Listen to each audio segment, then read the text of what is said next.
Pada abad ke-19, Asia Tenggara mengalami perubahan besar. Satu demi satu kerajaan dan wilayah di kawasan ini jatuh ke tangan penjajah. Kala itu, Britania Raya menguasai Burma dan Semenanjung Malaya. Belanda menguasai sebagian besar wilayah yang kemudian menjadi Indonesia. Sementara itu, Prancis menguasai Vietnam, Kamboja, dan Laos. Menariknya, di tengah kolonialisme ini ada satu kerajaan yang berhasil mempertahankan kemerdekaannya, yaitu Siam, yang kemudian dikenal sebagai Thailand. Meski terkesan tidak pernah dijajah, kenyataannya itu jauh lebih rumit. Bisa dibilang, Siam tetap mendapat tekanan dan tidak sebebas yang dikira.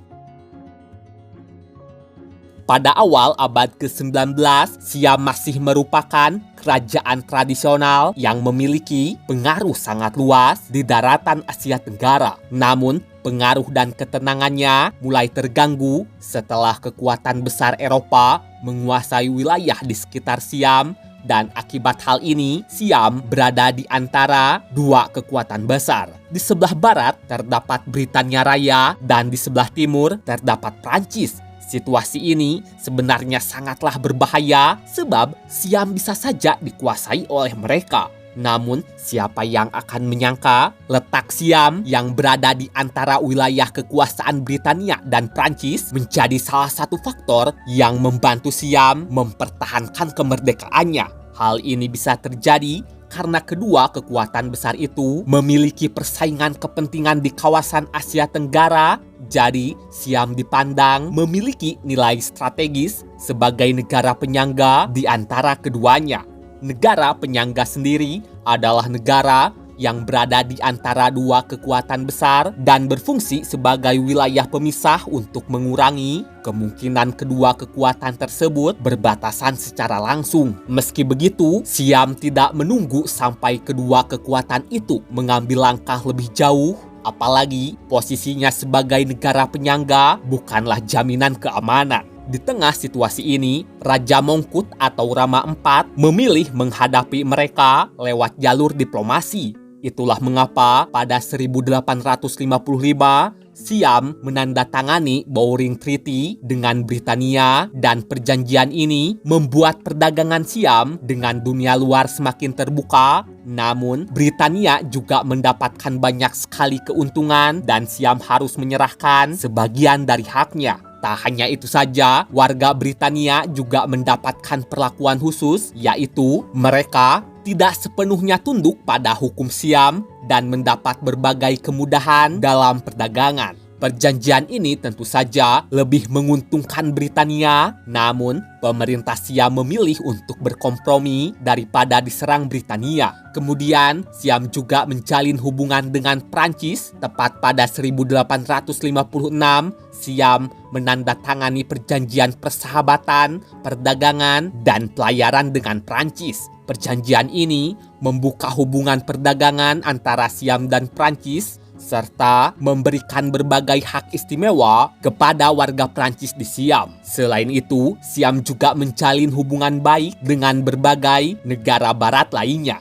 Kebijakan Siam ini dipandang sebagai upaya untuk mempertahankan ruang diplomatik di antara beberapa kekuatan barat. Sederhananya, dengan menjalin hubungan diplomatik dengan Britania, Prancis, dan negara-negara barat lainnya, Siam berusaha menjaga agar tidak ada satu kekuatan yang terlalu kuat dan menguasai seluruh wilayah Siam. Singkat cerita, setelah Mongkut meninggal pada 1868, putranya Chulalongkorn atau Rama V melanjutkan kebijakan tersebut dengan skala yang jauh lebih besar. Saat itu, Chulalongkorn memahami bahwa diplomasi saja tidak cukup. Jika Siam ingin mempertahankan kemerdekaannya, maka Siam harus diperkuat dari dalam. Oleh karena itu, ia pun melakukan serangkaian reformasi besar-besaran, mulai dari pemerintahan pusat diperkuat, administrasi negara diperbarui, sistem perpajakan ditata, militer dimodernisasi, pendidikan dikembangkan, infrastruktur dan komunikasi diperbaiki, kekuasaan para penguasa lokal dikurangi, sementara itu kendali pemerintah pusat diperluas. Kemudian Chulalongkorn juga melakukan penghapusan perbudakan secara bertahap yang dianggapnya menghambat perubahan dan modernisasi. Di sisi lain, Chulalongkorn juga aktif dalam diplomasi internasional. Ia kerap melakukan perjalanan ke Eropa dan berusaha membangun hubungan langsung dengan negara-negara besar. Diplomasi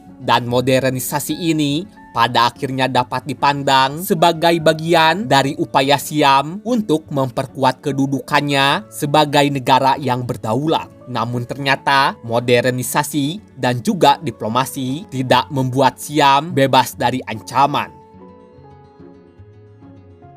Perjanjian yang telah dibuat Siam dengan Britania dan Prancis ternyata tidak berarti kepentingan mereka akan selalu berjalan searah. Ketika kekuasaan Prancis di Asia Tenggara semakin luas, kepentingannya secara perlahan mulai berhadapan dengan wilayah dan pengaruh yang dimiliki oleh Siam. Ketegangan ini akhirnya mencapai titik kritis pada krisis Paknam tahun 1893. Kala itu, kapal perang Prancis bergerak menuju Bangkok. Pada titik ini, Siam tentu berusaha menghadangnya dan terjadilah pertempuran di kawasan Paknam. Namun, kekuatan militer Siam jauh lebih lemah daripada Prancis, sehingga Prancis berhasil memaksa Siam untuk menerima tuntutannya.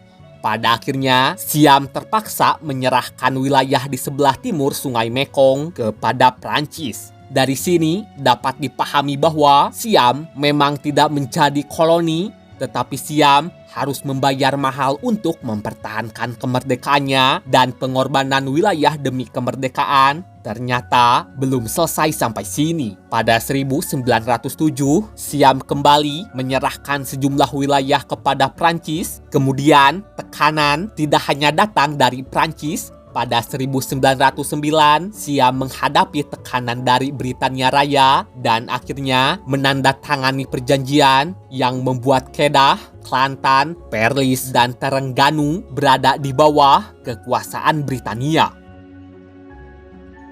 Memasuki abad ke-20, posisi diplomatik dan kedaulatan Siam semakin kuat karena Siam berhasil mengurangi berbagai batasan yang sebelumnya ditetapkan melalui perjanjian dengan Britania dan juga Prancis. Posisi yang semakin kuat membuat Siam punya ruang yang lebih besar untuk mengambil langkah dalam hubungan internasional. Sebagai contoh, ketika Perang Dunia Pertama pecah pada 1914, Siam memilih untuk netral. Namun, pada 1917, Siam menyatakan perang terhadap Jerman dan juga Austria-Hungaria. Bisa dibilang, di Perang Dunia ini, Siam memutuskan untuk tidak tetap netral dan milih bergabung dengan pihak sekutu. Di sisi lain, keikutsertaan Siam dalam Perang Dunia Pertama juga membantu diplomasi Siam dalam memperjuangkan penghapusan perjanjian tidak setara dan mendapatkan posisi yang lebih kuat dalam hubungan internasional setelah perang. Waktu terus berlalu, Siam mengalami perubahan besar di dalam negeri. Kala itu, pada 1932 terjadi revolusi yang mengakhiri monarki absolut yang membuat Siam berubah menjadi monarki konstitusional. Beberapa tahun kemudian, tepatnya pada 1939, nama Siam secara resmi diganti menjadi Thailand. Ketika Perang Dunia Kedua pecah pada 1939, ancaman yang dihadapi Thailand kali ini datang dari Jepang. Dan pada 8 Desember 1941, pasukan Jepang menyerbu dan mendarat di berbagai wilayah Thailand dalam rangkaian serangan Jepang di Asia Tenggara.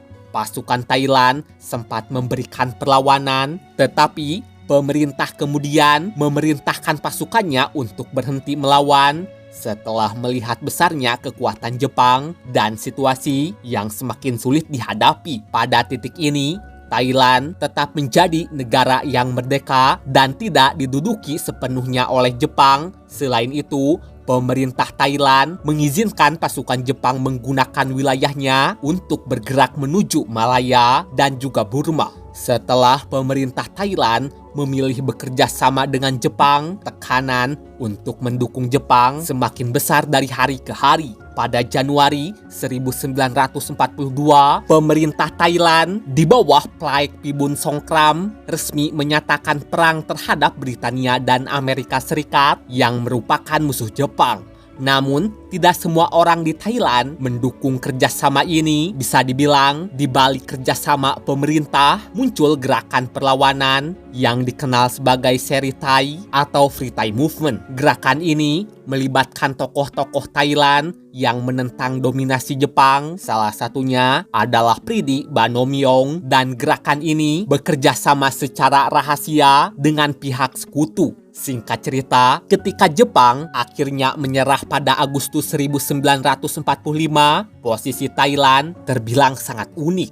Seperti yang diketahui, Thailand telah menyatakan perang kepada Britania dan Amerika yang merupakan pihak sekutu. Namun, Pridi yang saat itu menjalankan tugas kepala negara kemudian menyatakan bahwa deklarasi perang tersebut tidak sah secara konstitusional. Selain pernyataan ini, keberadaan Seri Thai juga menjadi faktor penting dalam menjaga hubungan baik antara Thailand dengan pihak sekutu, yang dimana Thailand akhirnya tidak diperlakukan seperti Jepang sebagai negara yang sepenuhnya dikalahkan dan kemudian diduduki. Bisa dibilang Thailand berhasil mempertahankan statusnya sebagai negara merdeka. Pada akhirnya, pernyataan populer soal Thailand yang tidak pernah dijajah karena jago bernegosiasi sebenarnya terlalu sederhana. Ya bayangin aja, kemerdekaannya bisa sampai sejauh ini dipertahankan melalui diplomasi, kompromi, modernisasi, dan kemampuan memanfaatkan persaingan kekuatan besar. Tetapi semua ini juga harus dibayar dengan sangat mahal, yaitu kehilangan wilayah dan sebagian kedaulatannya.